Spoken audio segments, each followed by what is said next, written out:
Welcome to America's Lawyer. I'm Farron Cousins. I'm not filling in for Mike Papantonio this week. He is actually here with me, along with attorney Chris Paulos, and we're discussing Pap's new book, Suspicious Activity, which is a continuation of his Law and Disorder series.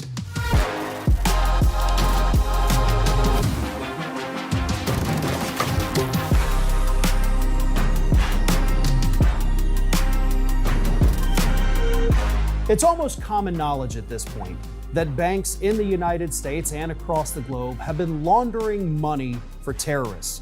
They take money from terrorist organizations, disguise it in legitimate investments, then return it so the money looks clean. The United States Department of Justice has known about this for well over a decade, and they repeatedly do almost nothing about it other than fine the banks a couple $1 billion here, even though they made billions more in profits. There are lawsuits currently working their way through the courts to help hold these banks accountable. And there's also a new book on its way in mid-March called Suspicious Activity. That book is authored by Mike Papantonio, and I have Mike Papantonio along with attorney Chris Paulos, who served as an advisor for the book. Chris has been working on these terrorism lawsuit cases, and I have them both with me right now. So, Pap, this new book, Suspicious Activity, before we can even get into that, we've got to go back several books, because this all began with a book called Law and Disorder.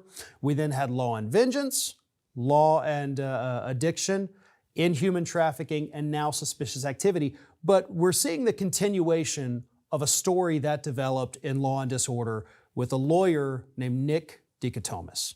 So what does this new book, where do we find Deke now? Well, Deke has come through an evolution, starting with Law and Disorder. His law firm has gotten bigger. He's added some really interesting characters. Each one of the books, the reason that they come out surrounded with a lot of intrigue because the case itself that he's working, they're actually cases we handle in this law firm. The first case that was really talked about was the Yaz case. That was in Law and Disorder, along with the PFAS case in that book.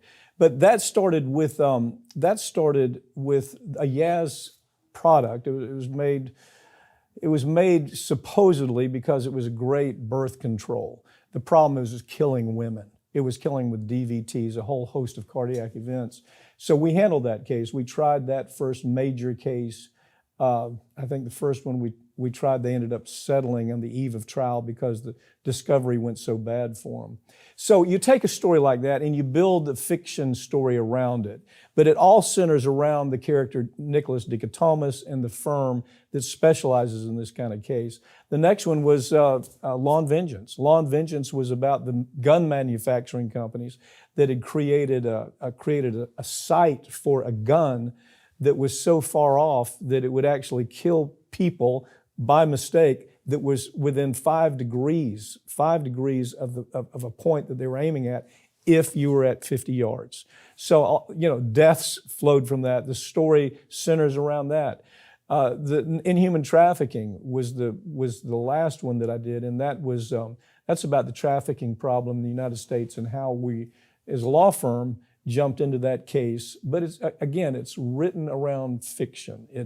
There aren't quite as many murders in real life. Yeah. So we're now seeing the continuation of Deke's story, the law firm story, and this one, Suspicious Activity, deals with terrorism, but not just we have terrorist attacks, but the bank's role in all of this. So tell us what you can without giving too much away. We still want people to be able to read it and be surprised. So lay this out for us, as best you can here. Well, this law firm decided to go after, and that's where Chris came in. Chris is the lawyer that's handling that case against terrorists. And if you look at the HSBC case, it's worth going and taking a look at the HSBC case. They were fined $1.9 billion. But what they knew was overwhelming. They knew that they were taking in dirty money, and then what they would do is they would do what they called layering. They'd take in the dirty money, and then they would layer it into real complex companies, complex banking avenues. And it would legitimize the money, and it would come back out, and then the terrorists were able, or the drug cartels, whoever's dealing with that wash money, were able to carry on life as usual. But the disappointment with that is that the government knew that, Credit Suisse had been caught doing it, Barclays, Deutsche Bank, and we're talking about hundreds of millions of dollars. Credit Suisse, $530 million, Barclays, $290 million. These are the kind of fines that they gave these folks, but they still don't get it. You see, the money's too big. So let's wash money for terrorists. Life goes on, right, Chris? Yeah, it's unfortunately, banks are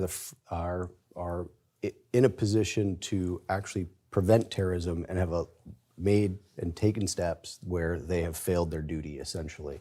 And the title suspicious activity refers to one of the obligations that banks have to report suspicious activity of transactions that are flowing through their banks and through their correspondent banking accounts.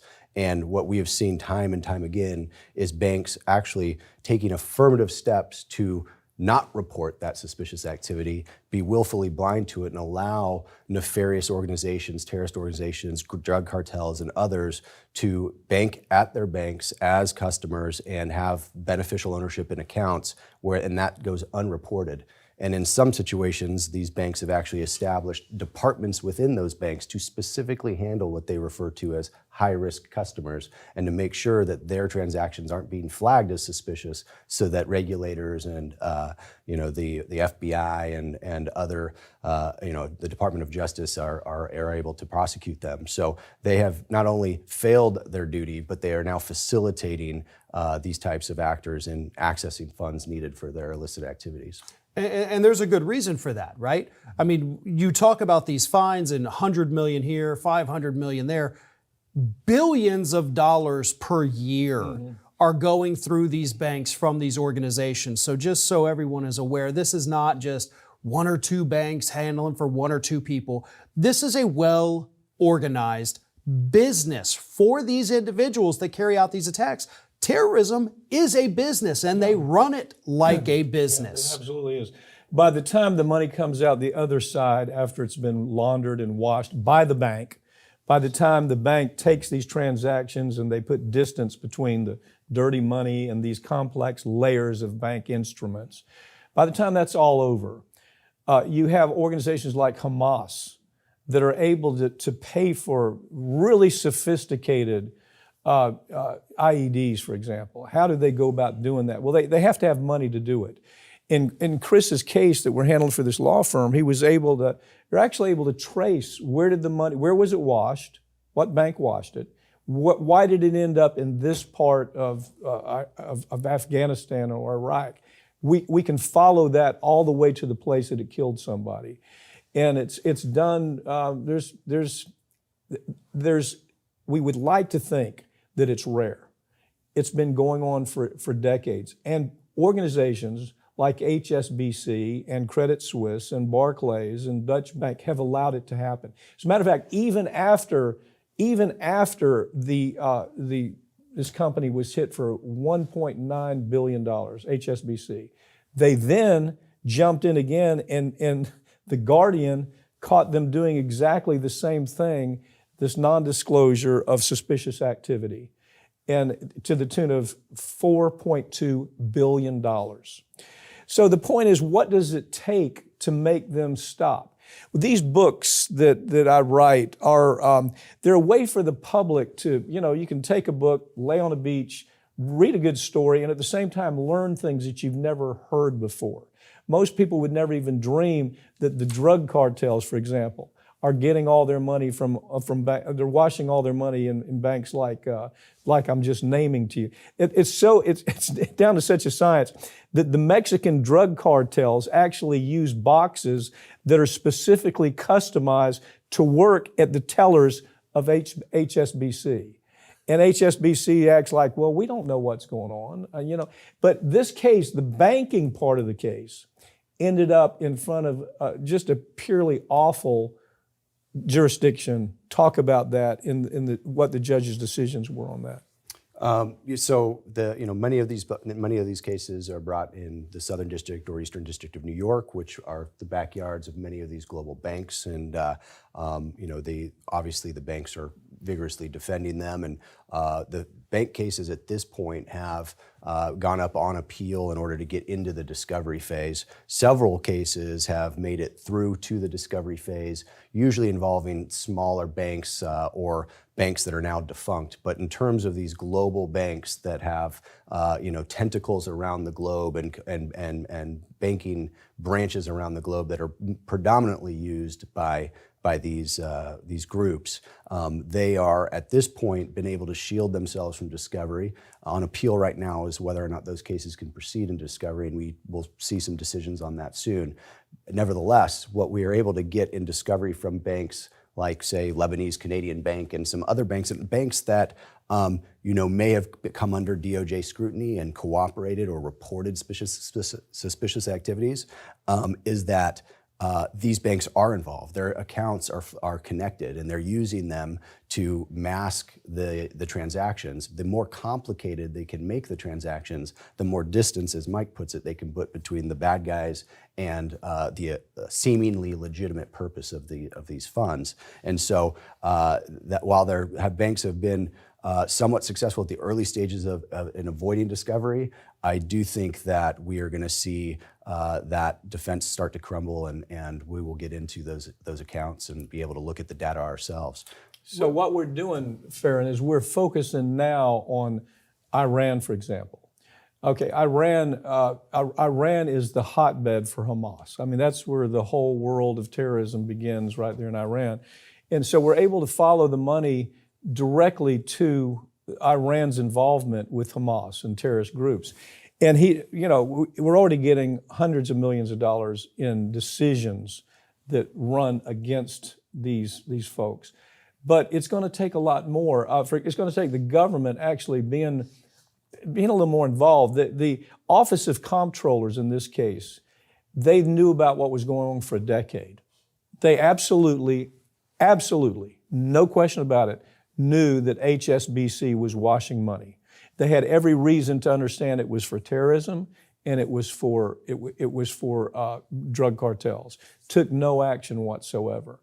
And I mean, when you look at it, when you follow any of these stories, like this story, everybody in the banking business understands the concept of suspicious activity. It's a term it's called SAR. You hear it all the time. They're all trained in it. But these banks trained their people in a way to avoid actually reporting it. Or if they reported it, the report went away. And hundreds and hundreds and hundreds of people either died or had their legs blown off or their arms blown off because of the conduct of a bank like HSBC. It's interesting you bring that up, actually. My mother-in-law was trained in her very early years of her career to be a suspicious activity reporter. Mm-hmm. She worked as a contractor. The banks would bring her in to go through and see if there was embezzlement internally. So she was more of the internal. She didn't have anything like this, but it is something to where if people are not familiar with this, they have no idea that this is taking place or that it is supposed to be taking place. Mm-hmm. But I want to touch back on something you said, because you brought up the issue of IEDs. Mm-hmm. And when we're dealing with these terrorism lawsuits, they're very complicated. And it's very difficult because you've got to be able to prove that the money that came from this bank that went to this individual was used to purchase the materials. And with the IEDs, we're talking about improvised explosive devices. So they buy bits and pieces here. They buy a few more pieces here and a couple here, and they lay them out almost like landmines. We saw the disaster of landmines during the Vietnam War. Mm-hmm. And we're almost back in that era. And it's much more difficult to track these things here, isn't it? Half to 2/3 of all Americans that are killed or lose limbs in areas like Iraq or Afghanistan, half of them are from IEDs that were financed by organizations like this. Matter of fact, that's something Chris has done, is he's put together this really sophisticated way to find out what the story is behind there. Yeah, in terms of Iraq and Afghanistan, we are we have established that Iran was providing the militant groups in those areas with sophisticated IEDs, with the training to assemble them, with the component parts to assemble them. The sophistication is far exceeds what one might think when they hear improvised explosive device.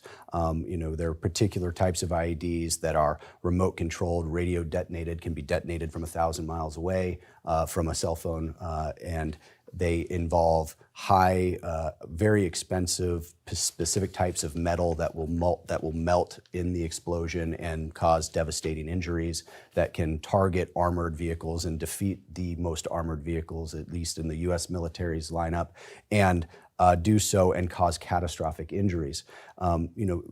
With the difference between a landmine and an IED is a landmine is something that's passive, that's laid in the ground and can essentially blow up when anything steps on it or triggers it. These IEDs are put in a roadway or along a path or a what we'll call a choke point in traffic, and those who are using that IED can target specifically the vehicle in a convoy carrying a particular individual that they're wanting to target, and they have the ability and the training to do that time and time again and over and over and over, and then change their tactics, techniques, and procedures to address the countermeasures that are put in place.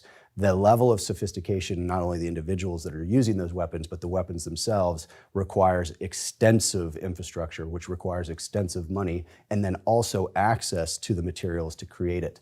And that is where these legitimate banks or semi-legitimate companies or front companies come into play in creating the supply chain for organizations like Hamas and Al-Qaeda and the Taliban to have access to and place these and use these, sadly, so successfully against our troops. What happened in Vietnam is they understood that the use of landmines, and we're coming up on Vietnam Veterans Day, for example, and the use of landmines were so effective. I mean, they devastated American soldiers. So what they did is they took the whole concept of landmine and they simply put it in, as Chris is talking about, into something. It's an IED. And what the book does, and I think the reason this is, you'll be interested in the book, is it has a character. He's a pararescue man. His name is Michael, and most people don't even know what they're called PJs. And the PJ is a specially trained special ops soldier. As a matter of fact, they try to find the special ops soldier that is best at independent operation.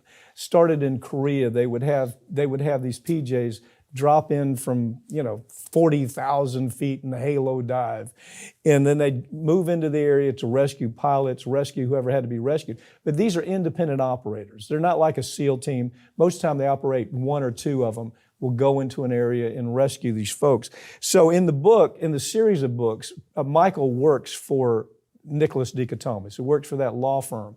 And so he speaks their language, and he understands exactly what's going on with the whole IED story. He understands what's going on with the financing. He's the guy who's kind of the front man in this litigation. And it's not just litigation. We're not in trial. We're in a fight for the life of everybody in the law firm by the end of the book. Wow. And this is obviously coming out at a time where we are seeing more terrorism, or at least it's making the news more frequently. So why this book? Why right now? Well, Chris, I've been fascinated. Our firm handles these cases, and I don't think there's nobody literally in the world that's more of an expert than Chris Pullis. And he's one of my law partners.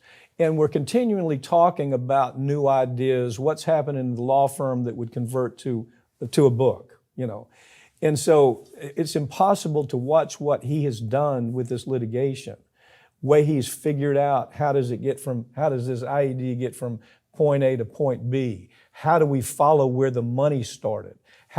Where do you find experts that can identify that IED to a particular terror organization, whether it's Hamas? But he's done all that for years.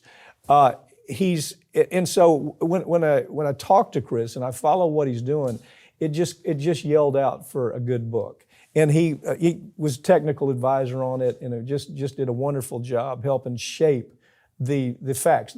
Everything you read in the book is true, except the murders, or maybe some of the incidents aren't quite true, but they add some interest to the book. And so, Chris, you and I have talked about this in the past interviews. I've spoken to you many times. And I think it's worth repeating here so that everybody understands, and it obviously ties into the book here. When we talk about these terrorists and we talk about the banks, there's this misconception that all started in the war on terror during the Bush years, where everybody thinks, okay, well, these terrorists, what are they? They're hiding out in the little huts. They're in caves, is what we heard. As I mentioned earlier, this is a legitimate, for them, business.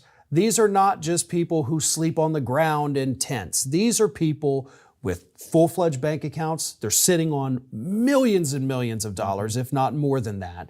They're recognized in many cases by local governments as, okay, we don't touch this person. Same thing with the cartels. They have so much power. They have the computer awareness of some of the best IT professionals. We're not dealing with, these, again, as people thought back then, just, they sleep in the tents, they're in the caves, these are savages, we were told. These are highly sophisticated and highly intelligent people. The government has done a lot to help them. As I said, the comptroller's office knew about what HSBC was going for 10 years, and they knew everybody else was doing it too. But the political strings, the influence that these folks had, people were willing to look the other way. And while they looked the other way, thousands of U.S. contractors and soldiers were murdered with IEDs. So one thing Chris had to overcome is even working with the government is very difficult on this. You agree? Yeah, I mean, it's but goes into that a lot. But go ahead. It does. I mean, I think what we've seen, and a lot of Pap's books go into this, and what you've talked about with some of the guests on your show is that there's a lot of the fox guarding the henhouse and the revolving door between regulators and industry. And that is exemplified in the banking and financial industry. You will see folks who have worked for the government going into essentially private practice for the very banks that they were involved in investigating. And you'll see essentially the DOJ making a statement about a fine that is even less than a slap on the wrist in terms of the wrongful conduct of these banks. And there's very little doubt that the fact that they have these relationships and there's this incestuous relationship between the government and the banks, so to speak, that go into that. We've heard that banks were too big to fail and we have to prop them up, and the end of the world would happen if we lost the banking industry and at certain times over the last 20 years. However, the banks shouldn't be too big to jail, and the individuals that were responsible, the account managers, the departmental managers that were responsible, I think feel shielded because they're part of a global bank. They're not necessarily within the United States. However, after September 11th, there were changes in the law that do give us the ability to go after those individuals, hold them responsible and accountable, and the DOJ could do more. Farron, the book spends a lot of time in, not all at one time, but you get an understanding, for example, why the Department of Justice, they had these people dead to rights. They're criminals. They're absolutely criminals. And in the United States, we have a two-tier justice system. If you don't look like a criminal because you got a three-piece suit on, a Armani suit, and you got a Rolex watch, you don't look like a criminal. You got an MBA from Harvard or Yale. So they don't treat you like a criminal, even though your conduct is responsible for thousands of deaths. We treat them different than a child that might be out on a street corner, selling 10 ounces of marijuana. That kid's going to prison for 10 years. You understand, when the Department of Justice fined these people, they had to sign a document, HSBC, they had to sign a document, and the document said, yes, we were washing money, and here's how we did it, laid it out. Yes, we understood what the repercussions of that would be. We understood that people were going to be killed because of our conduct. I mean, it's right there. So they signed the document. They pay $1.9 billion, which is a drop in the bucket compared to what they've made, and nobody goes to prison. These CEOs, these bankers that made this decision, they're safe at home. They know what they've done. It's resulted in the death of Americans, contractors and soldiers, not just hundreds, but thousands. And we look the other way because they don't look like criminals. And we see that basically in every book that I've done over the last, 15 years. I've tried to point out that we're so naive to the fact, as Americans, we're just so naive to the fact that there is this special system. The judges in the Eastern District of New York, I don't want to talk about this case in regard to that, but if you look at their history, these judges don't come from mom and pop consumer-oriented law firms. They come from silk stocking law firms, man, where all they've ever done is represented corrupt corporations. Well, then they end up being the judge that has to make a decision about something like this. What do we do with the banks? Well, hell, they let them go here. And the only thing we can count on is an appellate decision to turn it around. So it's, as Chris has pointed out, the die is cast in every case, whether it was the Yaz case that I talked about, whether it's PFAS, whether it was the gun industry, all these stories, the human trafficking cases. The die is cast. The people that are responsible are on Wall Street, and they don't look like criminals. And it's almost a suspension of disbelief. Sometimes I'll have people call me and say, Mike, is this real? Do they really get away with this? Yeah, they do. And these are the cases we handle. This case he's the head of in the entire nation right now, the #1 lawyer on this litigation. And he sees it firsthand. I see it firsthand every day. Well, and readers, you can get it firsthand. The book, Suspicious Activity, it'll be coming out mid-March. And until then, Law and Disorder, Law and Vengeance, Law and Addiction, and Inhuman Trafficking. Make sure you check all those out. Pap, Chris, always a pleasure. Thank you, Farron.